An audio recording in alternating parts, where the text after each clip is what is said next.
Llio James ydw i. Dwi yn wehydd llaw ac yn ddilynydd tecstiliau. Dwi'n gweithio o fy studio yn Gaerdydd. Mae'r diwydiant tecstiliau yn enfawr yng Nghymru ac mae'n grefft sy'n bwysig iawn i'n diwylliant ni.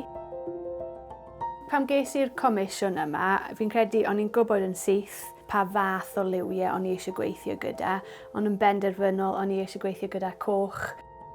Achos bod e'n liw dyn ni'n meddwl am fel ni y Cymru yn amlwg, falle achos bod ni'n gweld yn y faner, yn y ddraig goch, ond hefyd gan bod y darn yma mynd i cael ei weld yn Japan. Mae fe'n liw maen nhw hefyd yn defnyddio yn eu diwylliant nhw. Pam o'n i'n meddwl am y cynllun ar gyfer y darn yma, nes i edrych ar baner Japan, a o'n i'n rili hoffi'r ffaith yn amlwg bod gen ti gynllun syml iawn, ond bod gen ti yr cylch fel rhyw fath o ganolbwynt. Ond yn amlwg, o'n i eisiau defnydd fod yn cynrychioli Cymru, felly gobeithio wrth edrych ar y darn, bydd ni'n gallu gweld bod na rhyw fath o Welsh identity. Fi'n credu bod hwnna'n rili bwysig, ond mae yna yn dawel bach, mae yna rhyw fath o nod i Japan yn o fe hefyd.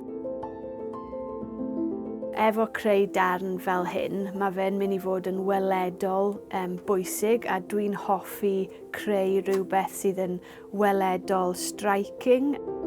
Dwi eisiau pobl edrych ar y gwaith a falle bod nhw'n teimlo rhywbeth. Ond hefyd, iddo fe weithio, mae rhaid i ti ddeall yr ochr technegol. Mae'r broses gwehyddu tua'n eitha limited o ran yr onglau 90 gradd yna. Felly mae'n edrych yn eitha bloci, dyna'r limitations sydd efo ti pam ti'n dod i wehyddu. Fel dilynydd tecstiliau, fi'n credu bod e'n rili bwysig bod fi yn gwehyddu efo llaw. Ti'n gallu dysgu gymaint ynglyn â sut mae'r gwlân yn behafio. Pam dwi'n dod i wehyddu, fi yw'r un sy'n gallu newid y lliwiau, newid y gwlân, fi yw'r un sy'n gallu newid maint y blocs. A fi'n credu bod hwnna'n broses rili pwysig. A timod, mae fe'n neud y darn yn hollol unigryw. Un o'r darnau yma bydd. A fi'n credu bod e'n bwysig taw fi sydd wedi creu hwnna gyda fy nwylo i.